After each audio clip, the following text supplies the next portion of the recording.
ನಮಸ್ತೆ ವೀಕ್ಷಕರೇ, ನಿತ್ಯ ಜ್ಯೋತಿರ ವಾಸ್ತು ಭವಿಷ್ಯ ವಿಶೇಷ ಕಾರ್ಯಕ್ರಮಕ್ಕೆ ಸ್ವಾಗತ. ನಾನು ಚಿತ್ರ. ದಿನಾಂಕ 5/6/2025 ಗುರುವಾರದ ಈ ದಿನ ಹೇಗಿದೆ, ಜೊತೆಗೆ ಇವತ್ತಿನ ದಿನದ ವಿಶೇಷತೆ, ಪಂಚಾಂಗ, ತಿಥಿ, ದ್ವಾದಶ ರಾಶಿಗಳ ದಿನ ಭವಿಷ್ಯವನ್ನ ತಿಳಿದುಕೊಳ್ತಾ ಹೋಗೋಣ. ಈ ಎಲ್ಲಾ ವಿಶೇಷ ಮಾಹಿತಿಗಳನ್ನ ತಿಳಿಸ್ಕೊಡೋದಕ್ಕೆ ನನ್ನ ಜೊತೆ ಇದ್ದಾರೆ ಖ್ಯಾತ ಜ್ಯೋತಿಷ್ಯರು ಹಾಗೆ ಪಂಚಭೂತ ವಾಸ್ತು ತಜ್ಞರು, ಸಂಖ್ಯಾಶಾಸ್ತ್ರಜ್ಞರು ಆದಂತಹ ಶ್ರೀ ಮಂಜುನಾಥ್ ಗುರೂಜಿಗಳು. ಬನ್ನಿ ಅವರನ್ನ ಕಾರ್ಯಕ್ರಮಕ್ಕೆ ಸ್ವಾಗತಿಸ್ತಾ ಇದ್ದೀನಿ. ಗುರೂಜಿ ನಮಸ್ತೆ, ಕಾರ್ಯಕ್ರಮಕ್ಕೆ ಸ್ವಾಗತ. ದೇವಾನಾಂಚ ಋಷೀನಾಂಚ ಗುರು ಕಾಂಚನಂ ಸನ್ನಿಭಂ ಬುದ್ಧಿಭೂತಂ ತ್ರಿಲೋಕೇಶಂ ತಂ ನಮಾಮಿ ಬೃಹಸ್ಪತಿಂ. ಗುರೂಜಿ, ಇವತ್ತಿನ ಪಂಚಾಂಗ ಮತ್ತೆ ತಿಥಿಯನ್ನ ನೋಡ್ತಾ ಹೋಗೋಣ. ಗುರೂಜಿ ನೋಡಿ, ಇವತ್ತು ತುಂಬ ವಿಶೇಷವಾಗಿ 5 ಜೂನ್ 2025 ಅಂತ ನೋಡ್ತಾ ಬರ್ತೀವಿ. ದಶಮಿ ತಿಥಿ ಇವತ್ತು, ಶುಕ್ಲ ಪಕ್ಷ, ಹಸ್ತ ನಕ್ಷತ್ರ ಇರುವಂಥದ್ದು, ಸಿದ್ಧಿ ಯೋಗ, ತೈತುಲ್ಯಕರಣ ಮತ್ತು ವಾರ ಬಂದು ಗುರುವಾರ. ಬೆಂಗಳೂರಿನ ಕಾಲಮಾನಕ್ಕೆ ನಮ್ಮ ಒಂದು ರಾಜ್ಯಕ್ಕೆ ಸಂಬಂಧಪಟ್ಟ ಹಾಗೆ 5:53 ಸೂರ್ಯೋದಯ ಆಗುವಂಥದ್ದು, 6:42 ಸೂರ್ಯಾಸ್ತ ಆಗುವಂಥದ್ದು. ಇವತ್ತಿನ ಒಂದು ಮುಹೂರ್ತ ಭಾಗಕ್ಕೆ ಬಂದಾಗ ರಾಹುಕಾಲ 1:50 3:30, ಯಮಗಂಡ ಕಾಲ 5:54 7:30, ಗುಳಿಕ ಕಾಲ 9:06 10:42, ಅಭಿಜಿತ ಮುಹೂರ್ತ ಅಥವಾ ಅಭಿಜಿತ ಲಗ್ನ ಅಂತ ನೋಡೋದಾದ್ರೆ 11:53 12:44 ವಾಗಿರುವಂಥದ್ದು. ಗುರೂಜಿ, ಗುರುವಾರದ ದಿನದ ವಿಶೇಷತೆ ಏನಾದ್ರೂ ಇದೆಯಾ ಇಲ್ವಾ ಗುರೂಜಿ? ಗುರು ಒಂದು ಧನಕಾರಕ ಗ್ರಹ ಅಂತ ಹೇಳ್ತೀವಿ. ಧನಕಾರಕ ಗ್ರಹ ಅಂತ ತಗೊಂಡಾಗ ವಿಶೇಷವಾಗಿ ಈ ಗುರುವಾರಕ್ಕೆ ಸಂಬಂಧಪಟ್ಟಂಥದ್ದು ಯಾರು ಒಂದು ಲೇವಾದೇವಿಯ ಒಂದು ವ್ಯವಹಾರಗಳನ್ನು ಮಾಡ್ತಾ ಇರ್ತಾರೆ, ಫೈನಾನ್ಸ್ ವಿಚಾರವಾಗಿ ಮಾಡ್ತಾ ಇರುವಂಥದ್ದು ಮತ್ತು ಹಣದ ವಿಚಾರದಲ್ಲಿ ಏನಾದರೂ ವ್ಯವಹಾರಗಳನ್ನು ಇಟ್ಕೊಂಡಿರುವಂಥವ್ರು, ಇದು ತುಂಬ ಶುಭಕರವಾಗಿರುವಂಥ ದಿನ. ಮತ್ತು ಹಣ ಯಾರಿಗೋ ತುಂಬ ದಿನದಿಂದ ಸ್ಟ್ರಕ್ ಆಗಿರುತ್ತೆ, ಹಣ ಬರ್ತಾ ಇರಲ್ಲ. ಗುರುವಾರದ ದಿನ ಗುರು ಹೊರೆನಲ್ಲಿ ಮಧ್ಯಾಹ್ನ 1:30 1:30 2:30 ಅಂತ ಹೇಳ್ತೀವಿ, ಸಂಜೆ 6:30 7:30 ಈ ಒಂದು ಗುರು ಹೊರೆನಲ್ಲಿ ಹಣಕಾಸಿಗೆ ಸಂಬಂಧಪಟ್ಟಂಥ ಬ್ಲಾಕೇಜ್, ತುಂಬ ದಿನದಿಂದ ಹಣ ಬರ್ತಾ ಇಲ್ಲ. ಗುರುವಾರದ ವಿಶೇಷದ ಈ ಸಮಯದಲ್ಲಿ ಹಣನ ಅವರು ಕೇಳಿದ್ರೆ ಆ ಒಂದು ಹಣ ಅವರಿಗೆ ಪಾವತಿ ಅಂದರೆ ವಾಪಸ್ ಬರುವಂಥದ್ದು ಒಂದು ಗುರುವಾರದ ವಿಶೇಷತೆ ಆಗಿರುವಂಥದ್ದು. ಓಕೆ ಗುರುಜಿ, ಇವತ್ತಿನ ಗುರುವಾರದ ವಿಶೇಷತೆ, ಪಂಚಾಂಗ ಮತ್ತೆ ತಿಥಿಯನ್ನ ತಿಳಿಸ್ಕೊಟ್ಟಿದ್ದೀರಾ. ಇನ್ನು ಮುಂದಿನ ಭಾಗ ದ್ವಾದಶ ರಾಶಿಗಳ ದಿನ ಭವಿಷ್ಯವನ್ನ ಪ್ರಾರಂಭ ಮಾಡೋಣ ಗುರುಜಿ. ಖಂಡಿತ. ಮೊದಲನೇದಾಗಿ ಮೇಷರಾಶಿ. ಗುರುಜಿ, ಇವತ್ತಿನ ಗುರುವಾರದ ದಿನ ಭವಿಷ್ಯ ಇವರಿಗೆ ಏನಿದೆ ಅಂತ ಹೇಳಿ.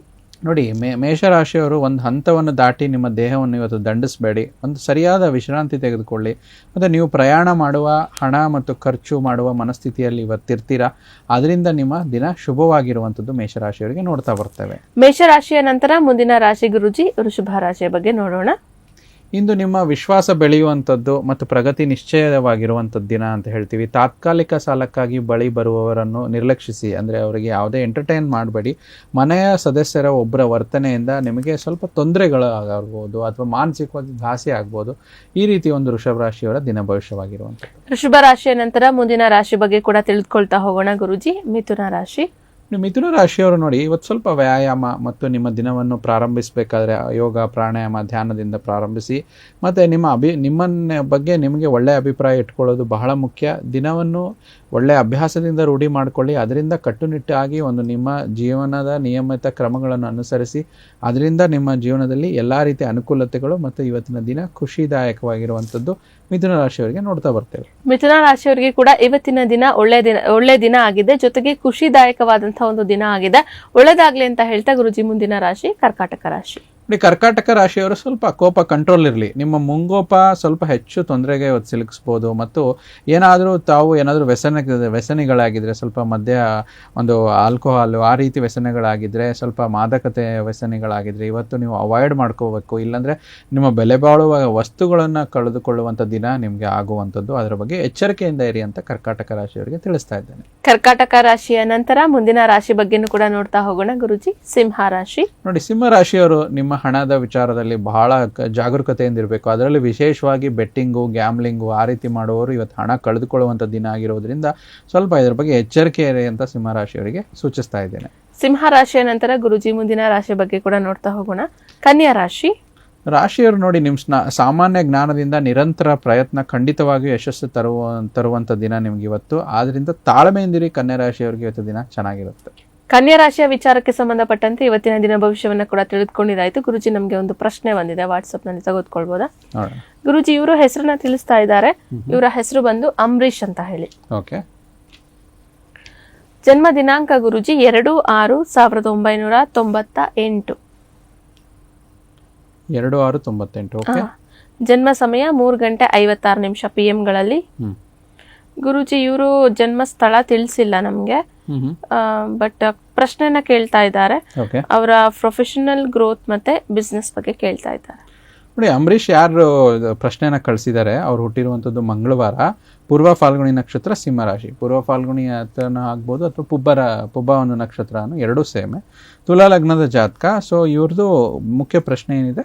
ಪ್ರೊಫೆಷನಲ್ ಗ್ರೋತ್ ಮತ್ತೆ ಬಿಸ್ನೆಸ್ ಬಗ್ಗೆ ಕೇಳಿ. ನೋಡಿ, ಪ್ರೊಫೆಷನಲ್ ಗ್ರೋತ್ ಮತ್ತೆ ಬಿಸ್ನೆಸ್, ವ್ಯಾಪಾರ ಕಾರಕ ಗ್ರಹ ಬುಧ ನಿಮಗೆ ಚೆನ್ನಾಗಿರುವಂಥದ್ದು. ಮಂಗಳ ಮಹಾದಶೆ 2021 ನಡೀತಾ ಇರುತ್ತೆ. ಅದರಲ್ಲಿ ವಿಶೇಷವಾಗಿ ನಾನು ಹೇಳ್ದಂಗೆ ವ್ಯಾಪಾರ ಕಾರಕ ಬುಧ ಅಂತರ್ದಶೆ ಫೆಬ್ರವರಿ 2025 ನಡೀತಾ ಇರೋದ್ರಿಂದ ಇಲ್ಲಿ ನಿಮಗೆ ಪ್ರೊಫೆಷನಲ್ ಗ್ರೋತ್ ಸಿಕ್ಕಿರುತ್ತೆ. ಆದರೆ ಸ್ವಲ್ಪ ಭಯ, ಆತಂಕ. ಯಾಕಂದರೆ ನೋಡಿ, ಯಾವಾಗಲೂ ಬುಧನಿಗೆ ರಾಹುಗೆ ಸಂಬಂಧ ಬಂದರೆ ಒಂದು ಅಪ್ರಿಯನ್ಸೇಷನ್ ಅಂತ ಹೇಳ್ತೀವಿ. ಅವರಿಗೆ they will have some fear ಅಂತ ಅಬೌಟ್ ಬಿಸ್ನೆಸ್, ಏನಾದ್ರು ಲಾಸ್ ಆ ಥರ. ಸೊ ಅದಕ್ಕೆ ಯಾವುದೇ ರೀತಿ ಧೈರ್ಯವಾಗಿ ಮುನ್ನುಗ್ಗಿ. ಆದರೆ 6ನೇ ಮನೇಲಿ ಗುರು ಇರೋದ್ರಿಂದ ಸ್ವಲ್ಪ ಸಾಲ ಹೆಚ್ಚಾಗುವಂಥದ್ದು ನೋಡ್ತಾ ಬರ್ತೀವಿ. ಸೊ ಈ ಒಂದು ಮಾಸದಲ್ಲಿ ಫೆಬ್ರವರಿ 2025 ಇವರು ಬಿಸ್ನೆಸ್ ಸ್ಟಾರ್ಟ್ ಮಾಡಿರ್ಬೋದು ಅನ್ಸುತ್ತೆ. ಇವರ ಕುಂಡ್ಲಿ ಪ್ರಕಾರದಲ್ಲಿ ಅದನ್ನ ಕಂಟಿನ್ಯೂ ಮಾಡಲಿ.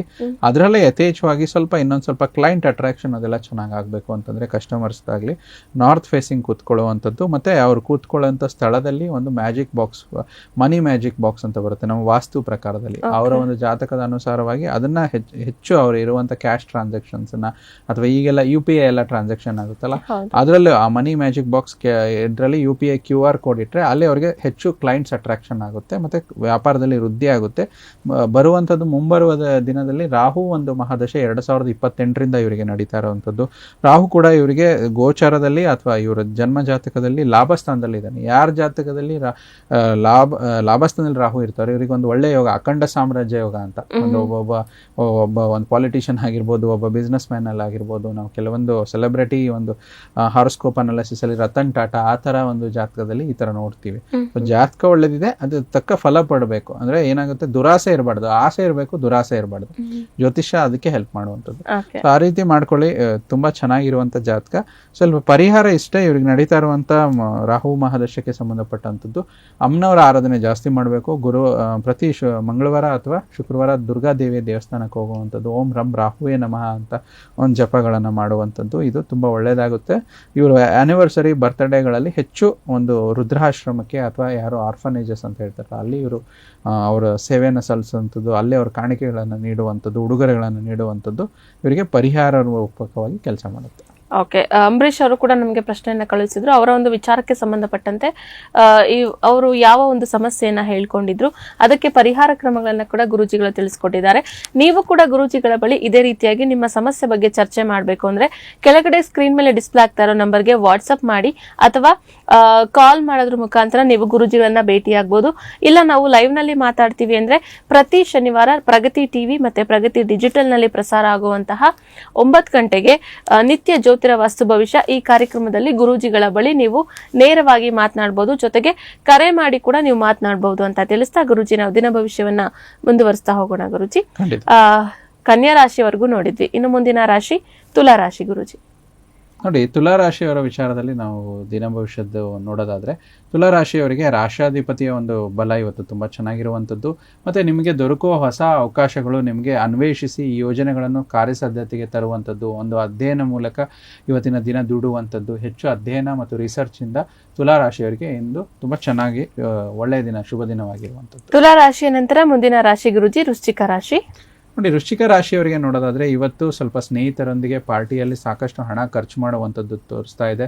ಅದ್ರ ಹೊರತಾಗಿ ಕೂಡ ಆರ್ಥಿಕ ಬಲವಾಗಿರುವಂಥದ್ದು, ಕುಟುಂಬದಲ್ಲಿ ಸ್ವಲ್ಪ ಅದರಿಂದ ಸಮಸ್ಯೆಗಳು, ಕಿರಿಕಿರಿಗಳು ಉಂಟಾಗುವಂಥದ್ದು, ಅದಕ್ಕೆ ಅದರ ಬಗ್ಗೆ ಸ್ವಲ್ಪ ಗಮನವಿರಲಿ ಅಂತ ಹೇಳ್ತಾ ಇದೆ. ವೃಶ್ಚಿಕ ರಾಶಿಯವರು ಕೂಡ ಹಣದ ಖರ್ಚನ್ನ ಸ್ವಲ್ಪ ಕಡಿಮೆ ಮಾಡ್ಕೊಳ್ಳಿ ಇವತ್ತಿನ ದಿನ ಅಂತ ಹೇಳ್ತಾ ಮುಂದಿನ ರಾಶಿ ಗುರೂಜಿ ಧನುರಾಶಿ. ನೋಡಿ, ನೀವು ವಿಶ್ರಾಂತಿ ಪಡೆಯಲು ಇವತ್ತು ಸಾಧ್ಯವಾಗುವ ಒಂದು ದಿನ ಆಗಿರೋದ್ರಿಂದ ಸ್ವಲ್ಪ ಪ್ರಯಾಣ ಸಂತೋಷಕರವಾಗಿರುವಂಥದ್ದು, ಅದ್ಭುತವೂ ಕೂಡ ಆಗ್ಬೋದು. ದಿಟ್ಟ ಕ್ರಮಗಳು ಮತ್ತು ನಿರ್ಧಾರಗಳು ನಿಮಗೆ ಅನುಕೂಲಕರ ಲಾಭಗಳನ್ನು ಇವತ್ತು ಧನುರಾಶಿಯವರಿಗೆ ತಂದು ಕೊಡ್ತಾ ಇರುವಂಥದ್ದು. ಧನುರಾಶಿಯ ನಂತರ ಮುಂದಿನ ರಾಶಿ ಬಗ್ಗೆ ತಿಳಿದುಕೊಳ್ಳೋದಕ್ಕೂ ಮುಂಚೆ ಗುರುಜಿ ಮತ್ತೊಂದು ಪ್ರಶ್ನೆಯನ್ನ ತಗೊಳ್ಬಹುದಾ? ಇವರು ತಮ್ಮ ಹೆಸರನ್ನ ತಿಳಿಸ್ತಾ ಇದ್ದಾರೆ ಗುರುಜಿ. ಸಿಂಚನ. ಓಕೆ. ಜನ್ಮ ದಿನಾಂಕ ಬಂದು 13/7/1997. 13/7/97.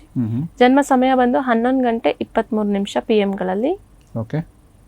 ಗುರುಜಿ ಜನ್ಮಸ್ಥಳ ಬಂದು ಮಂಡ್ಯ. ಓಕೆ, ಏನು ಪ್ರಶ್ನೆ ಇದೆ ಸಿಂಚನ ಅವ್ರದ್ದು? ಹೆಲ್ತ್ ಅಂಡ್ ಫ್ಯೂಚರ್ ಬಗ್ಗೆ ಕೇಳ್ತಾ ಇದ್ದಾರೆ ಗುರುಜಿ ಅವರು. ಓಕೆ ನೋಡಿ, ಸಿಂಚನ ಯಾರು ಕಳಿಸಿದ್ದೀರಾ ಡೀಟೇಲ್ಸ್ ಮಾಹಿತಿ ಪ್ರಕಾರ ಭಾನುವಾರ ಹುಟ್ಟಿದ್ದು, ಸ್ವಾತಿ ನಕ್ಷತ್ರ, ತುಲಾ ರಾಶಿ ಅಂತ ಹೇಳ್ತೀವಿ. ಸ್ವಾತಿ ನಕ್ಷತ್ರದಲ್ಲಿ ಸ್ವಲ್ಪ ಮಹಾ ನಕ್ಷತ್ರ, ಒಳ್ಳೆ ರಾಹುವಿನ ನಕ್ಷತ್ರದಲ್ಲಿ ಹುಟ್ಟಿರ್ತಾರೆ ಇವರು. ಆದರೆ ಲಗ್ನದಲ್ಲೇ ಶನಿ ಇರೋದು. ಶನಿ ಏನಾಗುತ್ತೆ ಅಂದರೆ ವಾಯುತತ್ವದಲ್ಲಿ ಒಂದು ಶನಿ ಏನಾಗುತ್ತೆ ಅಷ್ಟೊಂದು ಒಳ್ಳೆ ಫಲ ಕೊಡಲ್ಲ, ಅದಕ್ಕೆ ಹೆಲ್ತ್ ಪ್ರಾಬ್ಲಮ್ಸ್ನ ಕೊಡುತ್ತೆ. ಲಗ್ನದಲ್ಲಿ ಶನಿ ಏನಾಗುತ್ತೆ ಸ್ವಲ್ಪ ವಾತ ರಿಲೇಟೆಡ್ ಪ್ರಾಬ್ಲಮ್ಸು, ಗ್ಯಾಸ್ಟ್ರಿಕ್ಸು, ಎಸಿಡಿಟಿ, ತುಂಬ ಪ್ರಮಾಣದಲ್ಲಿ ವಾತ ಮತ್ತು ಜಾಯಿಂಟ್ ಪೇನ್ಸ್ನ ಕೊಡುತ್ತೆ. ಎಷ್ಟೇ ಏಜ್ ಚಿಕ್ಕದಾದರೂ ಕೂಡ ಕೆಲವೊಂದು ಗ್ರಹಗತಿಗಳು ಆ ಥರ ಕಾಂಬಿನೇಷನ್ಸ್ ಕೊಡುತ್ತೆ. ಅದಕ್ಕೆ ಇವರಿಗೆ ಸ್ವಲ್ಪ ಶನಿ ಲಗ್ನದಲ್ಲಿರೋದ್ರಿಂದ ಎಲ್ಲ ಕೆಲಸ ನಿಧಾನ ಕೂಡ ಆಗುತ್ತೆ, ಮಾನಸಿಕವಾಗಿ ಹಿಂಸೆ ಆಗುತ್ತೆ ಮತ್ತು ಜಾಯಿಂಟ್ ಪೇನ್ಸು ಈ ರೀತಿ ಬರುತ್ತೆ. ಷಷ್ಠಭಾವದಲ್ಲಿ ರಾಹು ಕೂಡ ಇದೆ. ರಾಹು ಕೂಡ ವಾಯುತತ್ವ ಗ್ರಹ ಆಗಿರೋದು, ಅಲ್ಲಿ ಕೂಡ ಸ್ವಲ್ಪ ಸಮಸ್ಯೆಗಳು ಕಾಣಿಸ್ತಾ ಇರುವಂಥದ್ದು.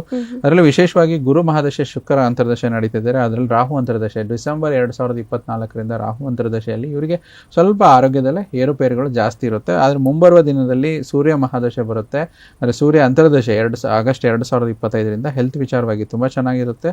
ಫ್ಯೂಚರ್ ಅಂತ ಕೇಳಿದರೆ ಭಾಗ್ಯಾಧಿಪತಿ ಮಂಗಳ ಗ್ರಹ ಇವರ ಜಾತಕದಲ್ಲಿ ಒಳ್ಳೆ ಸ್ಥಾನದಲ್ಲಿ, ಸಪ್ತಮ ಸ್ಥಾನದಲ್ಲಿ ಇರೋದ್ರಿಂದ ಇವ್ರಿಗೇನು ಮದುವೆ ಆಗಿದಾನ ಅದ್ರ ಬಗ್ಗೆ ಏನಾದ್ರು ಹೇಳಿದಾರ? ಇಲ್ಲ, ಮದುವೆ ಬಗ್ಗೆ ಏನು ಹೇಳಿಲ್ಲ. ಅಂದ್ರೆ ಮದುವೆ ಆದ್ಮೇಲೆ ಸಪ್ತಮದಲ್ಲಿ ಯಾರಿಗೆ ಮಂಗಳ ಗ್ರಹ ಇರ್ತಾರೋ ಮದುವೆ ಆದ ನಂತರ ಅವರಿಗೆ ತುಂಬಾ ಒಳ್ಳೆ ಯೋಗ ಬರುವಂತದ್ದು ನಾವು ನೋಡ್ತಾ ಬರ್ತೀವಿ. ಓಕೆ, ಸೊ ನಮಗೆ ಸಿಂಚನ ಅವರು ಮೆಸೇಜ್ ಅನ್ನ ಕಳುಹಿಸಿದ್ರು. ನಿಮ್ಮ ಈ ಒಂದು ವಿಚಾರಕ್ಕೆ ಸಂಬಂಧಪಟ್ಟಂತೆ ಏನ್ ಪ್ರಶ್ನೆಯನ್ನ ಕಳುಹಿಸಿದ್ರೆ ಅದಕ್ಕೆ ಗುರೂಜಿಗಳು ಸಹ ಉತ್ತರವನ್ನ ನೀಡಿದ್ದಾರೆ. ಗುರೂಜಿ, ಇನ್ನು ಮುಂದಿನ ರಾಶಿ ಮಕರ ರಾಶಿ ಬಗ್ಗೆ ನೋಡ್ತಾ ಹೋಗೋಣ. ನೋಡಿ, ಮಕರ ರಾಶಿಯವರು ಇವತ್ತು ವಿರಾಮದ ಸಂತೋಷನ ನೀವು ಜಾಸ್ತಿ ಅನುಭವಿಸ್ತೀರಾ ಮತ್ತು ಸಂಗಾತಿಯೊಂದಿಗೆ ಪ್ರೀತಿಯ ಜೀವನದ ಒಂದು ನೋವು ನಲಿವುಗಳನ್ನು ಹಂಚಿಕೊಂಡು ಇವತ್ತಿನ ದಿನ ಸ್ವಲ್ಪ ಮೆಮೊರೇಬಲ್ ಡೇ ಅಂತ ಮಕರ ರಾಶಿಯವರಿಗೆ ನೋಡ್ತಾ ಬರ್ತಾರೆ. ಮಕರ ರಾಶಿಯ ನಂತರ ಇನ್ನು ಮುಂದಿನ ರಾಶಿ ಕುಂಭ ರಾಶಿಯವರಿಗೆ ಇವತ್ತಿನ ದಿನ ಭವಿಷ್ಯ ಹೇಗಿದೆ ನೋಡೋಣ ಗುರೂಜಿ. ಕುಂಭರಾಶಿಯವರು ನಿಮ್ಮ ಪ್ರೇಮ ಸಂಗಾತಿಯವರು ನಿಮಗೆ ಹೊಗಳಬಹುದು. ಇವತ್ತಿನ ದಿನ ಚೆನ್ನಾಗಿರುತ್ತೆ. ಅವರನ್ನು ಏಕಾಂಗಿ ಪ್ರಪಂಚದಲ್ಲಿ ಬಿಡಬೇಡಿ. ಎಲ್ಲನೂ ಒಂದು ನಿಮ್ಮ ನೋವು ನಲಿವುಗಳನ್ನ ಹಂಚಿಕೊಂಡು ಒಂದು ಅವರ ಜೊತೆ ಟೈಮ್ ಸ್ಪೆಂಡ್ ಮಾಡೋದ್ರಿಂದ ಇವತ್ತಿನ ಕುಂಭರಾಶಿಯವರಿಗೆ ತುಂಬ ಚೆನ್ನಾಗಿರುವಂಥ ದಿನವಾಗಿರುವಂಥದ್ದು. ಓಕೆ ಗುರುಜಿ, ಕುಂಭರಾಶಿಯ ನಂತರ ಇನ್ನು ಕೊನೆಯ ರಾಶಿ ಮೀನ ರಾಶಿಯವರಿಗೆ ಇವತ್ತಿನ ಗುರುವಾರದ ದಿನ ಏನಾದರೂ ಫಲಗಳು ಇದೆಯಾ, ಹೇಗೆ ಅಂತ ಹೇಳಿ?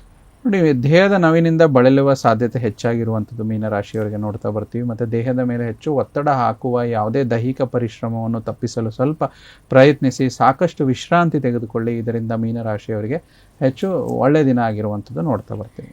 ಓಕೆ, ಇಲ್ಲಿಗೆ ಗುರೂಜಿಗಳೇ ಅಷ್ಟು ದ್ವಾದಶ ರಾಶಿಗಳ ಅಷ್ಟು ಫಲಾಫಲಗಳನ್ನ ತಿಳಿಸ್ಕೊಟ್ಟಿದ್ದಾರೆ. ದಿನ ಭವಿಷ್ಯ ಹೇಗಿದೆ, ಜೊತೆಗೆ ಕೆಲವೊಂದಷ್ಟು ಪರಿಹಾರ ಕ್ರಮಗಳು ಮಾಡ್ಕೊಳ್ಬೇಕಾದಂತಹ ಪರಿಹಾರ ಕ್ರಮಗಳನ್ನು ಕೂಡ ಸೂಚಿಸಿದ್ದೀರಾ. ನಮ್ಮ ಹಿಂದಿನ ಸಂಚಿಕೆಯಂತೆ ಈ ಸಂಚಿಕೆಯಲ್ಲೂ ಕೂಡ ನಾವು ಜೂನ್ ತಿಂಗಳ ಮಾಸ ಭವಿಷ್ಯವನ್ನ ವೃಶ್ಚಿಕ ರಾಶಿಯ ವಿಚಾರಕ್ಕೆ ಸಂಬಂಧಪಟ್ಟಂತೆ ನೋಡ್ತಾ ಹೋಗೋಣ. ನಮ್ಮ ಈ ಸಂಚಿಕೆಯಲ್ಲಿ ವೃಶ್ಚಿಕ ರಾಶಿಗೆ ಸಂಬಂಧಪಟ್ಟಂತೆ ಜೂನ್ ತಿಂಗಳ ಮಾಸ ಭವಿಷ್ಯ ಏನ್ ಹೇಳುತ್ತೆ ಗುರುಜಿಗಳು ಕೂಡ ತಿಳಿಸ್ಕೊಡ್ತಾರೆ. ಗುರುಜಿ ನೋಡ್ತಾ ಹೋಗೋಣ. ಈಗ ನವಗ್ರಹಗಳ ಗೋಚಾರದ ಪ್ರಭಾವ ವೃಶ್ಚಿಕ ರಾಶಿಯವರ ಮೇಲೆ ಹೇಗೆ ಪ್ರಭಾವ ಬೀರುತ್ತೆ, ಅದರ ಒಂದು ಫಲವಾಗಿ, ಅದರ ಒಂದು ಆಧಾರವಾಗಿ ರಾಶಿ ಫಲ ಏನ್ ಸೂಚಿಸುತ್ತೆ ಗುರುಜಿ? ನೋಡಿ, ವೃಶ್ಚಿಕ ರಾಶಿಯವರಿಗೆ ಅತ್ಯಧಿಕವಾಗಿ ಪ್ರಬಲವಾಗಿರುವಂಥ ಗ್ರಹ ಮಂಗಳ ಗ್ರಹ. ಯಾಕಂದರೆ ಅವರು ರಾಶಾಧಿಪತಿನೇ ಆಗಿರೋದ್ರಿಂದ ರಾಶಿ ಮತ್ತು ಷಷ್ಠಾಧಿಪತಿಯಾದ ಮಂಗಳ ಗ್ರಹರು ವೃಶ್ಚಿಕ ರಾಶಿಯಲ್ಲಿ ಇಷ್ಟು ದಿನ ಭಾಗ್ಯಸ್ಥಾನದಲ್ಲಿ ನೀಚವಾಗಿತ್ತು. ಈಗ ದಶಮ ಸ್ಥಾನಕ್ಕೆ ಬರುವಂಥದ್ದು. ದಶಮ ಸ್ಥಾನ ಅಂತಂದರೆ ನೆಗೆಟಿವ್ ಪ್ಲೇಸಿಂದ ಪಾಸಿಟಿವ್ ಪ್ಲೇಸಿಗೆ ಬಂದಿರುವಂಥ ಎಫೆಕ್ಟ್ಸ್ ಕೊಡುವಂಥದ್ದು. ಮತ್ತು ಎರಡನೇ ಪ್ಲಸ್ ಪಾಯಿಂಟ್ ವೃಶ್ಚಿಕ ರಾಶಿಯವರಿಗೆ ನಿಮಗೆ ನೋಡೋದಾದರೆ ಬುಧ ಕೂಡ ಸಪ್ತಮ ಭಾವದಿಂದ ಅಷ್ಟಮ ಭಾವಕ್ಕೆ ಬರುವಂಥದ್ದು. ಅಷ್ಟಮ ಭಾವ ಅಷ್ಟೇನು ಶುಭವಲ್ಲ, ಆದರೂ ಕೂಡ ಅಷ್ಟಮ ಅಂತಂದರೆ ಅದು ಸ್ವಂತ ಮನೆಗೆ ಬರ್ತಾ ಇದೆ. ಬುಧ ಅಂದ್ರೆ ಮಿಥುನ ರಾಶಿಯಲ್ಲಿ ಬರ್ತಾ ಇರುವಂತದ್ದು. ಮತ್ತೆ 6ನೇ ತಾರೀಕು ಜೂನ್ ನಂತರ ಇದು ಬುಧನ ಬದಲಾವಣೆ ಆಗ್ತಿರುವಂತದ್ದು. ಮತ್ತೆ ಇನ್ನೊಂದು ಪ್ರಮುಖವಾಗಿ ವಿಚಾರ ಅಂತಂದ್ರೆ ಅತ್ಯಂತ ವೃಶ್ಚಿಕ ರಾಶಿಗೆ ಮಿತ್ರ ಗ್ರಹ ಆದ ಸೂರ್ಯನ ಒಂದು ಗೋಚಾರ ಕೂಡ 16ನೇ ತಾರೀಕು ನಂತರ ಸಪ್ತಮ ಸ್ಥಾನದಿಂದ ಅಷ್ಟಮ ಸ್ಥಾನಕ್ಕೆ ಬರ್ತಿರುವಂತದ್ದು. ಅದೇ ರೀತಿ ಬುಧ ಕೂಡ 22ನೇ ತಾರೀಕು ನಂತರ ಮುಂದಿನ ಒಂದು ರಾಶಿಗೆ ಗೋಚಾರವಾಗ್ತಿರುವಂತದ್ದು. ಮತ್ತೆ ಇಲ್ಲಿ ಒಂದು ವೃಶ್ಚಿಕ ರಾಶಿಯವರಿಗೆ ಸಪ್ತಮ ವ್ಯಯಾಧಿಪತಿ ಆಗಿರುವಂತ ಶುಕ್ರ ಗ್ರಹರು ಕೂಡ 29ನೇ ತಾರೀಕು ಒಂದು 7ನೇ ಮನೆಗೆ ಬರ್ತಿರುವಂಥದ್ದು. ಇದು ತುಂಬಾ ವಿಶೇಷವಾಗಿರುವಂಥದ್ದು. ಯಾಕಂದ್ರೆ ಸಪ್ತಮಾಧಿಪತಿ ಒಂದು ಒಳ್ಳೆ ಸ್ವಕ್ಷೇತ್ರಕ್ಕೆ ಬಂದಾಗ ಒಳ್ಳೆ ರಿಸಲ್ಟ್ಸ್ ನ ಕೊಡುವಂಥದ್ದು. ಮತ್ತೆ ಈ ಆಚರಣೆ ವಿಚಾರವಾಗಿ ಗೋಚರ ಅಲ್ದಿರೋ ಫಲ ಕೊಡುವಂಥದ್ದು. ಕೆಲವೊಂದು ಆಚರಣೆಗಳು ವಿಶೇಷವಾಗಿ ಜೂನ್ ತಿಂಗಳಲ್ಲಿ 21ನೇ ತಾರೀಕು ಜೂನ್ 2025ರಲ್ಲಿ ನೋಡೋದಾದ್ರೆ ಬುಧ ಜಯಂತಿ ಇರುವಂಥದ್ದು. ಬುಧ ಬುದ್ಧಿಕಾರಕ ಗ್ರಹ ಆಗಿರೋದ್ರಿಂದ ಬುಧನ ಆರಾಧನೆ ಅಂದ್ರೆ ಮಹಾವಿಷ್ಣುನ ಆರಾಧನೆ ಮಾಡುವಂಥದ್ದು ಬಹಳ ಒಳ್ಳೆಯದು. ಅದರಲ್ಲಿ ವಿಶೇಷವಾಗಿ ವೃಶ್ಚಿಕ ರಾಶಿಯ ವಿದ್ಯಾರ್ಥಿಗಳು ಒಂದು ಬುಧನ ಆರಾಧನೆ ಮಾಡೋದ್ರಿಂದ ತುಂಬಾ ಒಳ್ಳೆ ಅನುಗ್ರಹ, ಒಂದು ಬುಧನ ಅನುಗ್ರಹ ಸಿಗುತ್ತೆ. ಅದರಿಂದ ವಿದ್ಯಾರ್ಥಿಗಳಲ್ಲಿ ಒಂದು ಮೆಮೊರಿ ಪವರ್ ಚೆನ್ನಾಗಿರುತ್ತೆ. ಆಮೇಲೆ ಬುಧ ಬುದ್ಧಿಗೆ ಕಾರಕ ಅಲ್ದಿರ ಬಿಸ್ನೆಸ್ಗೂ ಕಾರಕವಾಗಿರುವಂತ ಗ್ರಹ ಅಂತ ಹೇಳ್ತೀವಿ. ಸೊ ಆ ರೀತಿ ಇರೋದ್ರಿಂದ ನಾವೇನಂತಂದ್ರೆ ಬುಧನ ಒಂದು ವಿಶೇಷವಾದ ಅನುಗ್ರಹ ಒಂದು ದಿನದಲ್ಲಿ ಸಿಗುವಂಥದ್ದು 21ನೇ ತಾರೀಕು. ಅವತ್ತಿನ ವಿಷ್ಣುವಿನ ದೇವಸ್ಥಾನಕ್ಕೆ ಹೋಗುವಂಥದ್ದು ಅಥವಾ ವೆಂಕಟೇಶ್ವರ ಸ್ವಾಮಿ ದೇವಸ್ಥಾನಕ್ಕೆ ಹೋಗುವಂಥದ್ದು, ಓಂ ಬುಧಾಯ ನಮಃ ಅಂತ ಒಂದು ಮಂತ್ರಗಳನ್ನು ಜಪ ಮಾಡೋದ್ರಿಂದ ಅದು ಕೂಡ ಒಳ್ಳೇದಾಗುವಂಥದ್ದು. ಈ ಎಲ್ಲ ಒಂದು ನವಗ್ರಹ ಗೋಚಾರಗಳು ಈ ರೀತಿ ಆಗ್ತಿರುವಂಥದ್ದು. ಜೊತೆಗೆ ಬುಧ ಜಯಂತಿ ಇರುವಂಥದ್ದು ವೃಶ್ಚಿಕ ರಾಶಿಯವರಿಗೆ ತುಂಬಾ ವಿಶೇಷತೆ ನೋಡ್ತಾವೆ. ಗುರುಜಿ, ಇನ್ನು ಮುಂದುವರೆದು ನೋಡೋದಾದ್ರೆ ಗ್ರಹಗಳ ಗೋಚಾರದ ಪ್ರಭಾವ ವಿಸ್ತೃತವಾಗಿ ವೃಶ್ಚಿಕ ರಾಶಿಯವರ ಮೇಲೆ ಹೇಗೆ ಪ್ರಭಾವ ಬೀರುತ್ತೆ ಅಂತ ಹೇಳಿ. ನೋಡಿ, ಗ್ರಹಗಳ ಒಂದು ಗೋಚಾರದ ಪ್ರಭಾವ ಅಂತ ತಗೊಳ್ಳೋದಾದ್ರೆ, ನಿಮ್ಮ ರಾಶಿಯ ರಾಶಾಧಿಪತಿಯಾದ ಒಂದು ಮಂಗಳ ಗ್ರಹರು ರಾಶಿ ಅಧಿಪತಿಯಾಗಿ ಮತ್ತು ಶತ್ರು ಅಧಿಪತಿ ಆಗಿರುವಂಥದ್ದು ರಾಶಾಧಿಪತಿ ಮಂಗಳ ಗ್ರಹರು ಏನಾಗ್ತಾ ಇದ್ದಾರೆ, ಭಾಗ್ಯಸ್ಥಾನದಿಂದ ಮಿತ್ರನ ಸ್ಥಾನಕ್ಕೆ, ಅತಿ ಮಿತ್ರನ ಸ್ಥಾನಕ್ಕೆ ದಶಮ ಭಾವಕ್ಕೆ ಬರುವಂಥದ್ದು. ಅಂದರೆ 0 to 60%. ಅಂದರೆ ಇಲ್ಲೇನಾಗುತ್ತೆ, ಒಂದು ರಾಶಿ ಒಂದು ಫಲ ಏನು ನೋಡ್ತೀವಿ, ನೀಚ ಗ್ರಹ ನೀಚ ರಾಶಿಯಲ್ಲಿದ್ದಾಗ ಏನಾಗುತ್ತೆ 0%. ಅಂದರೆ ಏನೂ ಒಳ್ಳೆ ಫಲ ಕೊಡೋದಿಲ್ಲ. ಈ ವೃಶ್ಚಿಕ ರಾಶಿಯವರು ಮೇಷರಾಶಿಯವರು ಸುಮಾರು ಒಂದು 4-5 ತಿಂಗಳಿಂದ ಸ್ವಲ್ಪ ಸಫರಿಂಗ್ಸ್ ಜಾಸ್ತಿ ಅಂತ ನೋಡ್ತೀವಿ. ಯಾಕಂದರೆ ಅಷ್ಟು ದಿನಗಳ ಕಾಲ ಇದೇ ವರ್ಷ ಸುಮಾರು ಒಂದು 20 ವರ್ಷದ ನಂತರ ವೃಶ್ಚಿಕ ರಾಶಿಯವರಿಗೆ ರಾಶಾಧಿಪತಿ ಮಂಗಳ ಅಲ್ಲೇ ಕುತ್ಕೊಂಡಿದ್ರು. ಎಲ್ಲಿ ಒಂದು ಕರ್ಕಾಟಕ ರಾಶಿಯಲ್ಲಿ, ಅದು ನೀಚ ಸ್ಥಾನ ಅಂತ ಹೇಳ್ತೀವಿ. ಆದ್ರೆ ಇವಾಗ ಜೂನ್ 6ನೇ ತಾರೀಕು ನಂತರ ಬರೋದ್ರಿಂದ 0 to 60% ಸಡನ್ ಆಗಿ ಗ್ರೋತ್ ಆಗುವಂಥದ್ದು ನೋಡ್ತಾ ಬರ್ತೀವಿ. ಕುಜ 10ನೇ ಮನೆಗೆ ಬರೋದ್ರಿಂದ, ಮಿತ್ರನ ಮನೆಗೆ ಬರೋದ್ರಿಂದ ಶರೀರ ತುಂಬಾ ಬಲಿಷ್ಠವಾಗುತ್ತೆ. ವೃಶ್ಚಿಕ ರಾಶಿಯವರು ಈ ತಿಂಗಳು ನಿಮಗೆ ಸುಮಾರು ಸುತ್ತಾಟಗಳು ಜಾಸ್ತಿ ಆಗುವಂಥದ್ದು. ಆದ್ರೆ ಬಹಳ ಅಲ್ದಾಟ ಆದ್ರೂ ಕೂಡ ನಿಮಗೆ ಯಾವುದೇ ರೀತಿ ಸುಖ ಸುಮ್ಮನೆ ಅಲದಾಟ ಆಗೋದಿಲ್ಲ. ಅದರಿಂದ ತುಂಬಾ ಫಲವಾಗಿರುವಂಥದ್ದು ನಾವು ನೋಡ್ತಾ ಬರ್ತೀವಿ. ಸ್ವಲ್ಪ ದೇಹಕ್ಕೆ ಹೆಚ್ಚು ಶ್ರಮ ಆಗುವಂಥದ್ದು, ಸ್ವಲ್ಪ ಆಯಾಸ ಆಗುವಂಥದ್ದು, ಸ್ವಲ್ಪ ರೆಸ್ಟ್ ತಗೊಂಡ್ರೆ ಒಳ್ಳೇದು ಅಂತ ಹೇಳ್ತೀವಿ. ಜೊತೆಗೆ ಸ್ವಲ್ಪ ಸಣ್ಣ ಪುಟ್ಟ ಸಾಲ ಕೂಡ ಮಾಡ್ಕೊಳ್ಳೋಂಥದ್ದು ಈ ಒಂದು ವೃಶ್ಚಿಕ ರಾಶಿಯವರಿಗೆ ಒಂದು ನವಗ್ರಹಗಳ ಗೋಚಾರ ಪ್ರಭಾವ ತೋರಿಸ್ತಾ ಇದೆ. ಮತ್ತೆ ಯಾವುದೇ ರೋಗಿಗಳಿಗೆ ಏನು ತೊಂದರೆ ಇಲ್ಲ, ಆರೋಗ್ಯವಾಗಿರ್ತೀರಾ. ಮತ್ತೆ ಸ್ವಲ್ಪ ಸಣ್ಣ ಪುಟ್ಟ ಪ್ರಮಾಣದಲ್ಲಿ ನೆಗೆಟಿವ್ ಅಂತಂದ್ರೆ ಷಷ್ಠಭಾವಾಧಿಪತಿಯಾಗಿ ಒಂದು ಸ್ವಲ್ಪ ಶೀತ ಮತ್ತು ಮೂಗಿನ ಸಮಸ್ಯೆ ಮತ್ತೆ ಈ ಕೋಲ್ಡ್ ಎಫೆಕ್ಟ್ಸ್ ಸ್ವಲ್ಪ ವೃಶ್ಚಿಕ ರಾಶಿಯವರಿಗೆ ಜೂನ್ ಮಾಸದಲ್ಲಿ ನಾವು ನೋಡ್ತಾ ಬರ್ತೀವಿ. ಮತ್ತೆ ಕುಟುಂಬದಲ್ಲಿ ಶತ್ರುಗಳು, ಸ್ನೇಹಿತರು ಮತ್ತೆ ಇವರೆಲ್ಲ ಸ್ವಲ್ಪ ಗೊತ್ತಿರಲಾರದ ಶತ್ರುಗಳ ಭಯ ಜಾಸ್ತಿ ಆಗುವಂಥದ್ದು, ಅದರ ಬಗ್ಗೆ ಎಚ್ಚರಿಕೆ ಇರಬೇಕು. ಮತ್ತು ನೀವು ಇದನ್ನೆಲ್ಲ ಸರಿಯಾಗಿ ಬ್ಯಾಲೆನ್ಸ್ ಮಾಡ್ಕೊಂಡು ಹೋಗ್ಬೇಕು. ಅಂದ್ರೆ ರಿಲೇಶನ್ಶಿಪ್, ಮನಿ ಮತ್ತು ಫೈನಾನ್ಸ್ ಈ ವಿಚಾರದಲ್ಲಿ. ಮತ್ತೆ ಅಷ್ಟಮದಲ್ಲಿ ಸೂರ್ಯ ಇದ್ದಾಗ, ಬುಧ ಕೂಡ ಇದ್ದಾಗ ಏನಾಗುತ್ತೆ, ಇದ್ರ ಎಫೆಕ್ಟ್ ಜಾಸ್ತಿ ಇರುವಂಥದ್ದು. ಈ ಇಂಬ್ಯಾಲೆನ್ಸಸ್ ಅಂತ ಹೇಳ್ತೀವಲ್ಲ. ರಾಶಿಯಿಂದ ದ್ವಿತೀಯ ಮತ್ತು ಪಂಚಮಾಧಿಪತಿಯಾದ ಗುರು ಅಷ್ಟಮ ಸ್ಥಾನದಲ್ಲಿ ಇರೋದ್ರಿಂದ ಸ್ವಲ್ಪ ಆಲ್ರೆಡಿ ವೃಶ್ಚಿಕ ರಾಶಿಯವರಿಗೆ ಗುರುಬಲ ಕಮ್ಮಿಯಾಗಿದೆ, ಕುಗ್ಗಿದೆ ಈ ಒಂದು ಅಷ್ಟಮದಲ್ಲಿ ಗುರು ಇರುವಂತದ್ದು. ಆದ್ರೆ 15ನೇ ತಾರೀಕು ನಂತರ ಈ 3 ಗ್ರಹ ಅಷ್ಟಮ ಸ್ಥಾನದಲ್ಲಿ ಬರೋದ್ರಿಂದ ಅಷ್ಟೊಂದು ಯಾವುದೇ ಸಮಸ್ಯೆ ಆಗೋದಿಲ್ಲ. ಅದು ಯಾವ್ದಂದ್ರೆ ಬುಧ ಆಗಿರ್ಬೋದು, ಶುಕ್ರ ಆಗಿರ್ಬೋದು, ಸೂರ್ಯ ಆಗಿರ್ಬೋದು. ಮತ್ತೆ ಬರುವಂತ ಹಣ ನಿಮಗೆ ಸ್ವಲ್ಪ ನಿಧಾನ ಆಗ್ಬೋದು, ಆದಾಯದಲ್ಲಿ ಸ್ವಲ್ಪ ಕುಂಠಿತ ಆಗ್ಬೋದು. ಯಾಕಂದ್ರೆ ಗುರು ಅಷ್ಟಮ ಸ್ಥಾನಕ್ಕೆ ಹೋದಾಗ ಧನಸ್ಥಾನದಲ್ಲಿ ಸ್ವಲ್ಪ ಏರುಪೇರು ಆಗ್ಬೋದು. ಈ ಗುರುವಿನ ಒಂದು ನಕಾರಾತ್ಮಕ ಫಲಗಳು ಅಷ್ಟಮ ಗುರು ಇವರಿಗೆ ವೃಶ್ಚಿಕ ರಾಶಿಯವರಿಗೆ ಸ್ವಲ್ಪ ಕೊಡುವಂಥದ್ದು ಜೂನ್ ತಿಂಗಳಲ್ಲಿ ನೋಡ್ತಾವೆ. ಗುರುಜಿ, ಇದು ಒಂದು ಕಡೆ ಆದ್ರೆ ಮತ್ತೊಂದು ಕಡೆ ರಾಶಿಯಾಧಿಪತಿ ಅಂತ ಹೇಳಿ ವಿಚಾರಕ್ಕೆ ಬಂದಾಗ ರಾಶಿ ಫಲ ಹೇಗಿರುತ್ತೆ? ರಾಶಿಯಾಧಿಪತಿ ಗೋಚಾರದಿಂದ ಈ ರಾಶಿಯವರು ಜೂನ್ ತಿಂಗಳಲ್ಲಿ ಏನೇನೆಲ್ಲ ನಿರೀಕ್ಷಿಸಬಹುದು ಅಂತ ಹೇಳಿ ಗುರುಜಿ. ನೋಡಿ, ನಾನು ಮೊದಲೇ ಹೇಳ್ದಂಗೆ ರಾಶಾಧಿಪತಿಯ ಫಲ ತುಂಬಾ ಚೆನ್ನಾಗಿರುವಂಥದ್ದು. ಯಾಕಂದ್ರೆ 6 ತಿಂಗಳ ಕಾಲ ಇವರಿಗೆ ಎಷ್ಟು ಏನೋ ಒಂದು ಬಂಧನ ಯೋಗ ತರ, ಅಂದ್ರೆ ಏನಿದ್ರು ಕೂಡ ಎಲ್ಲ ಇಲ್ಲ, ಅಂದ್ರೆ ಎಲ್ಲ ಇದೆ, ಎಲ್ಲಾ ಕಡೆ ಒಂದ್ ಕಡೆ ಲಾಕ್ ಮಾಡಿ ಇಟ್ಟಿರುವಂತ ಎಫೆಕ್ಟ್ಸ್ ಇತ್ತು ರಾಶಿಯವರಿಗೆ, ಅವರಿಗೆ ವೃಶ್ಚಿಕ ರಾಶಿಯವರಿಗೆ. ಸೊ ಇಷ್ಟು ದಿನ ಈ ರೀತಿ ಇತ್ತು. ಆದ್ರೆ ರಾಶಾಧಿಪತಿ ಫಲ ಭಾಗ್ಯಸ್ಥಾನದಿಂದ ದಶಮಕ್ಕೆ ಬರೋದ್ರಿಂದ ತುಂಬಾ ಯಥೇಚ್ಛವಾಗಿ ಒಳ್ಳೆ ಫಲ ಕೊಡುತ್ತೆ. ಅದೇ ರೀತಿ ಶನೇಶ್ವರರು ನಿಮಗೆ ಇಷ್ಟು ದಿನ ವೃಶ್ಚಿಕ ರಾಶಿಯವರಿಗೆ ಅರ್ಧಾಷ್ಟಮ ಶನಿ ಏನಿತ್ತು ಅದು ಕೂಡ ದೂರವಾಗಿ ಪಂಚಮ ಶನಿ ಬರುವಂತದ್ದು. ಮತ್ತೆ ಶನೇಶ್ವರರ ಒಂದು ಭಾವ ಧೈರ್ಯ, ಸಾಹಸ, ಪರಾಕ್ರಮಕ್ಕೆ ಅಧಿಪತಿಯಾಗಿರುವಂಥದ್ದು. ಮತ್ತೆ ಸುಖ ಅಧಿಪತಿಯಾಗಿರುವಂತಹ ಶನಿ ಪಂಚಮದಲ್ಲಿ ಸ್ವಲ್ಪ ವಿಚಾರದಲ್ಲಿ ತುಂಬಾ ಒಳ್ಳೆಯ ವಿಚಾರ, ಅಂದ್ರೆ ಮನೆಯ ಆರ್ಥಿಕ ಪರಿಸ್ಥಿತಿ ವಿಚಾರದಲ್ಲಿ, ಕಲಹಗಳ ವಿಚಾರವಾಗಿ, ಅಣ್ಣ ತಮ್ಮಂದ್ರ ಕಲಹಗಳು ಅಷ್ಟೊಂದು ಕುಗ್ಗುತ್ತೆ. ಯಾವುದೇ ರೀತಿ ಇಷ್ಟು ದಿನ ಏನೇ ಸಮಸ್ಯೆಗಳಿದ್ರು ಈ ಒಂದು ಶನೇಶ್ವರನ ಒಂದು ಗೋಚಾರ ಚೆನ್ನಾಗಿ ಕೊಡುವಂಥದ್ದು. ಶುಕ್ರ ಕೂಡ ಸಪ್ತಮ ಸ್ಥಾನಾಧಿಪತಿಯಾಗಿ ಸ್ವಲ್ಪ ಸಣ್ಣ ಪುಟ್ಟ ಜಗಳಗಳು ಕುಟುಂಬದಲ್ಲಿ ಕೊಡ್ತಾರೆ. ಯಾಕಂದ್ರೆ ಷಷ್ಠಭಾವದಲ್ಲಿ ಶುಕ್ರನ ಗೋಚಾರ ಜೂನ್ ತಿಂಗಳಲ್ಲಿ ಆಗ್ತಾ ಇರುವಂಥದ್ದು. ಗಂಡ ಹೆಂಡತಿ ಮಧ್ಯೆ ಸ್ವಲ್ಪ ವಾದ ವಿವಾದಗಳು ಜಾಸ್ತಿ ಆಗುವಂಥದ್ದು ನೋಡ್ತಾ ಬರ್ತೀವಿ, ಇದರ ಸಾಧ್ಯತೆ ಹೆಚ್ಚು. ಮತ್ತೆ ಸುಖ ಸುಮ್ಮನೆ ಕೋಪ ಬರುವಂಥದ್ದು, ಕೆಲಸದಲ್ಲಿ ಸ್ವಲ್ಪ ಸ್ಟ್ರೆಸ್ ಆಗುವಂಥದ್ದು ಈ ಒಂದು ಮಾಸದಲ್ಲಿ ವೃಶ್ಚಿಕ ರಾಶಿಯವರಿಗೆ ಕಾಣಿಸುತ್ತೆ. ಹಾಗಾಗಿ ಸ್ವಲ್ಪ ಹೊತ್ತು ಯೋಗ, ಮೆಡಿಟೇಷನ್, ಧ್ಯಾನ, ಪ್ರಾಣಾಯಾಮ ಈ ಕಡೆ ಮನಸ್ಸನ್ನ ತೊಡಗಿಸಿ ಅಂತ ತಿಳಿಸ್ತಾರೆ. ಸೂಚಿಸ್ತಾ ಇದ್ದೀನಿ. ಮತ್ತೆ ಶನಿ ಬಲಿಷ್ಠ ಮಾಡ್ಕೊಳ್ಳೋದಕ್ಕೆ ಸ್ವಲ್ಪ ಶನೇಶ್ವರನ ದೇವಸ್ಥಾನಕ್ಕೆ ಹೋಗುವಂಥದ್ದು, ಶನಿ ಚಾಲಿಸವನ್ನು ಪಠನೆ ಮಾಡುವಂಥದ್ದು, ಶನಿ ಶಾಂತಿಯನ್ನು ಮಾಡಿಸುವಂಥದ್ದು ತುಂಬಾ ನಾನು ಇವರಿಗೆ ಸೂಚಿಸ್ತಾ ಇದ್ದೀನಿ. ಮತ್ತೆ ಅಷ್ಟಮ ಲಾಭಾಧಿಪತಿಯಾದ ಬುಧ ಗ್ರಹರು ಕೂಡ 6ನೇ ತಾರೀಕು ನಂತರ ಇವರಿಗೆ ಅಷ್ಟಮಕ್ಕೆ ಬರುವುದರಿಂದ ಒಂದು ಶುಭ, ಅಂದ್ರೆ ಏನಾಗುತ್ತೆ ಅಂತಂದ್ರೆ ಯಾವುದೇ ರೀತಿ ಒಂದು ಹೊಸ ಭೂಮಿ, ವಾಹನ ಖರೀದಿ, ಫ್ಲಾಟ್ ತಗೊಳ್ಳುವಂಥದ್ದು, ಈ ರೀತಿ ಬದಲಾವಣೆಯನ್ನು ವೃಶ್ಚಿಕ ರಾಶಿಯವರು ಒಂದು ಅಷ್ಟಮ ಒಂದು ಬುಧನ ಗೋಚಾರ ಈ ರೀತಿ ಇದೆ. ಮತ್ತೆ ಉಳಿದಿರುವಂಥದ್ದು ವೃಶ್ಚಿಕ ರಾಶಿಯವರು ಯಾರು ಈ ಫೈನಾನ್ಸ್ ಸಂಬಂಧಪಟ್ಟಂತೆ ಕೆಲಸ ಮಾಡ್ತಿರೋರು, ತಾವೊಬ್ರು ಉದ್ಯೋಗಸ್ಥರಾಗಿರ್ಬೋದು, ರಿಯಲ್ ಎಸ್ಟೇಟು, ಭೂಮಿಗೆ ಸಂಬಂಧಪಟ್ಟಂಥದ್ದು, ಭೂಮಿಗೆ ನೇರವಾಗಿ ಅಥವಾ ಭೂಮಿಗೆ ಇಂಡೈರೆಕ್ಟ್ ಆಗಿ, ಅಂದ್ರೆ ಭೂಮಿಗೆ ನೇರವಾಗಿ ಅಂದ್ರೆ ರಿಯಲ್ ಎಸ್ಟೇಟ್ ಅದ್ರ ರಿಲೇಟೆಡ್, ಇಂಡೈರೆಕ್ಟ್ ಅಂದ್ರೆ ಭೂಮಿಗೆ ಸಂಬಂಧಪಟ್ಟಂತ ಕಾಂಟ್ರಾಕ್ಟರ್ಸ್ ಆಗಿರ್ಬೋದು, ಸಿವಿಲ್ ಇಂಜಿನಿಯರ್ಸ್ ಆಗಿರ್ಬೋದು, ಕನ್ಸ್ಟ್ರಕ್ಷನ್ ರಿಲೇಟೆಡ್ ಇರ್ತಾರಲ್ಲ ಅವರು, ಅದ್ರ ಹಿಂದೆ ಕೆಲಸ ಮಾಡ್ತಿರುವಂತ ಕನ್ಸ್ಟ್ರಕ್ಷನ್ ರಿಲೇಟೆಡ್ ಲೇಬರ್ಸ್, ಅವ್ರಿಗೆ ಈಗ ಬಲ ಬರುವಂಥದ್ದು ಜೂನ್ ತಿಂಗಳಿಂದ. ಇಷ್ಟು ದಿನ ಏನ್ ನೀಚವಾಗಿತ್ತು, ಒಂದ್ಸತಿ ಒಂದು ಗ್ರಹ ನೀಚ ಆದ್ರೆ, ಎಸ್ಪೆಷಲಿ ಮಂಗಳ ಗ್ರಹ 1 ವರ್ಷ ಬೇಕು ಮತ್ತೆ ಅದೇ ರೀತಿ ನೀಚತ್ವ ಪಡೆದುಕೊಳ್ಳಕ್ಕೆ. ಸೊ ಅಲ್ಲಿವರೆಗೂ ಇವರಿಗೆ ತುಂಬಾ ಚೆನ್ನಾಗಿರುತ್ತೆ. ರಾಶಿಯ ರಾಶಾಧಿಪತಿ ಗೋಚಾರ ಫಲ ಕೊಡುವಂಥದ್ದು ಕಾರ್ಮಿಕ ವರ್ಗಕ್ಕೆ ಮತ್ತೆ ಬಿಲ್ಡಿಂಗು ಮತ್ತೆ ಭೂಮಿಗೆ ಸಂಬಂಧಪಟ್ಟವರಿಗೆ ಎಕ್ಸಲೆಂಟ್ ಆಗಿರುವಂತ ರಿಸಲ್ಟ್ಸ್ ಈ ಒಂದು ಜೂನ್ ತಿಂಗಳಲ್ಲಿ ರಾಶಾಧಿಪತಿ ಕೊಡುತ್ತೆ. ಸ್ವಲ್ಪ ಪ್ರಮಾಣದಲ್ಲಿ ಏರುಪೇರಿದೆ, ಅದಕ್ಕೆ ನಾನು ಪರಿಹಾರ ಕೂಡ ಸ್ವಲ್ಪ ಸಂಕ್ಷಿಪ್ತವಾಗಿ ತಿಳಿಸಿದ್ದೀನಿ. ಕೊನೆಯಲ್ಲಿ ಇನ್ನೂ ವಿವರವಾಗಿ ಅವರಿಗೆ ಪರಿಹಾರ ತಿಳಿಸಿದ್ರೆ ಅವರಿಗೆ ವೃಶ್ಚಿಕ ರಾಶಿಯವರಿಗೆ ಅನುಕೂಲವಾಗುತ್ತೆ. ಗುರೂಜಿ, ಇನ್ನು ನಕ್ಷತ್ರಗಳ ಅನುಸಾರವಾಗಿ ನೋಡೋದಾದ್ರೆ ವೃಶ್ಚಿಕ ರಾಶಿಯವರಿಗೆ ಏನಾದ್ರೂ ಫಲ ಇದೆಯಾ? ಈ ಒಂದು ಜೂನ್ ಮಾಸದಲ್ಲಿ ಅವ್ರು ಏನಾದ್ರೂ ಪರಿಹಾರ ಕ್ರಮಗಳನ್ನ ಮಾಡ್ಕೊಳ್ಬೇಕಾ, ಹೇಗೆ? ನೋಡಿ, ನಕ್ಷತ್ರ ವಿಚಾರವಾಗಿ ನೋಡಿದ್ರೆ ಖಂಡಿತ ಇರುವಂಥದ್ದು. ನಕ್ಷತ್ರದಲ್ಲಿ ವಿಶೇಷವಾಗಿ ವೃಶ್ಚಿಕ ರಾಶಿಯಲ್ಲಿ ಬಹುಮುಖ್ಯ 3 ನಕ್ಷತ್ರಗಳು: ವಿಶಾಖ ನಕ್ಷತ್ರ, ಅನುರಾಧ ನಕ್ಷತ್ರ, ಜ್ಯೇಷ್ಠ ನಕ್ಷತ್ರ. ಅದರಲ್ಲೂ ಕೂಡ ವಿಶಾಖ ನಕ್ಷತ್ರ 4ನೇ ಪಾದ ಬರುವಂಥದ್ದು, ಅನುರಾಧ 1 ರಿಂದ 4 ಪಾದ, ಜ್ಯೇಷ್ಠ ಕೂಡ 1 ರಿಂದ 4 ಪಾದ, ಪೂರ್ಣ ಪ್ರಮಾಣದಲ್ಲಿ ಈ ನಕ್ಷತ್ರದ ಒಂದು ಪದಗಳು ಇರುವಂಥದ್ದು.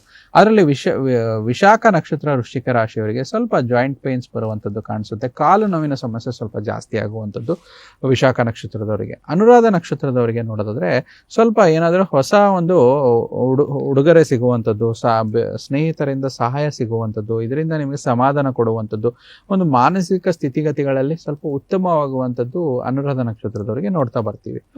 ಜ್ಯೇಷ್ಠ ನಕ್ಷತ್ರದವರಿಗೆ ನೋಡೋದಾದ್ರೆ ವ್ಯಾಪಾರದಲ್ಲಿ ಹೊಸ ಲಾಭ ಸಿಗುವಂಥದ್ದು, ಮತ್ತೆ ವ್ಯಾಪಾರದ ಡೀಲ್ಗಳಲ್ಲಿ ಹೆಚ್ಚು ಲಾಭ ಸಿಗುತ್ತೆ. ಅಂದ್ರೆ ಹೊಸ ವ್ಯವಹಾರಿಕ ಡೀಲ್ಗಳಲ್ಲಿ ಇವರಿಗೆ ಜ್ಯೇಷ್ಠ ನಕ್ಷತ್ರದವರಿಗೆ ತುಂಬಾ ಚೆನ್ನಾಗುತ್ತೆ.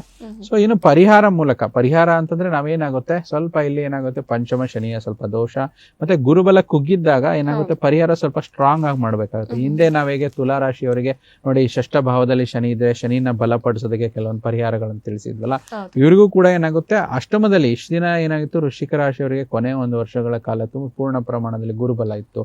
ಸೊ ಹಿಂಗಾಗಿ ಅಷ್ಟೊಂದು ಪರಿಹಾರಗಳು ಬೇಕಾಗಿರಲಿಲ್ಲ. ಆದ್ರೆ ಅಷ್ಟಮಕ್ಕೆ ಗುರು ಹೋದಾಗ ಸ್ವಲ್ಪ ಸ್ಟ್ರಾಂಗ್ ಆಗಿರೋ ಪರಿಹಾರಗಳನ್ನ ವೃಶ್ಚಿಕ ರಾಶಿಯವರು ಮಾಡ್ಕೋಬೇಕಾಗುತ್ತೆ. ಅದರಲ್ಲಿ ವಿಶೇಷವಾಗಿ ಶನೇಶ್ವರರಾಗಿರ್ಬೋದು ಮತ್ತೆ ಆಂಜನೇಯ ಸ್ವಾಮಿಗೆ ಸ್ವಲ್ಪ ಲಿಂಕ್ ಇದೆ ಅಂತ ನಾನು ಹಿಂದಿನ ಸಂಚಿಕೆಯಲ್ಲಿ ಹೇಳಿದೆ. ಸೊ ಆಂಜನೇಯ ಸ್ವಾಮಿಗೆ ನೇರವಾಗಿ ತಲುಪಬೇಕಂತಂದ್ರೆ ಒಂದು ಕೋತಿಗಳಿಗೆ ಒಂದು ಬಾಳೆಹಣ್ಣು ತಿನ್ನಿಸೋದ್ರಿಂದ, ಮಂಗಳವಾರದೊತ್ತು, ಯಾಕಂದ್ರೆ ಆಂಜನೇಯ ಸ್ವಾಮಿ ವಾರ ಶನಿವಾರ ಅಲ್ಲ, ಮಂಗಳವಾರ. ತುಂಬಾ ಜನ ಕನ್ಫ್ಯೂಷನ್ಸ್ ಇದೆ. ಶನಿವಾರ ಶನೇಶ್ವರನ ವಾರ, ಆಂಜನೇಯ ಸ್ವಾಮಿ ವಾರ ಮಂಗಳವಾರ, ಹುಟ್ಟಿರುವಂತದ್ದು ಮಂಗಳವಾರ, ಆಂಜನೇಯ ಸ್ವಾಮಿ ವಾರನೂ ಕೂಡ ಮಂಗಳವಾರ. ಅದಕ್ಕೆ ಪವರ್ಫುಲ್ ಡೇ ಅಂತ ಹೇಳ್ತೀವಿ ನಾವು, ಮಂಗಳವಾರ. ಸೊ ಕೋತಿಗಳಿಗೆ ಬಾಳೆಹಣ್ಣು ತಿನ್ನಿಸೋದ್ರಿಂದ ವಿಶೇಷವಾಗಿ ಆಂಜನೇಯ ಸ್ವಾಮಿ ಪ್ರಸನ್ನರಾಗಿ ಶನಿಯ ಒಂದು ದೋಷ ದೂರ ಆಗುತ್ತೆ, ಅಷ್ಟಮ ಗುರು ದೋಷ ಕೂಡ ದೂರ ಆಗುತ್ತೆ. ಮತ್ತೆ ಪ್ರತಿದಿನಲು ಸ್ವಲ್ಪ ಶುಕ್ರನ ಮಂತ್ರ ಈ ರೀತಿ ಬರುತ್ತೆ: ಓಂ ರಿಂಗ್ ಶ್ರಿಂಗ್ ಶುಕ್ರಾಯ ನಮಃ, ಓಂ ರಿಂಗ್ ಶ್ರಿಂಗ್ ಶುಕ್ರಾಯ ನಮಃ. ಈ ರೀತಿ ಮಂತ್ರವನ್ನು ಜಪ ಮಾಡುವಂಥದ್ದು.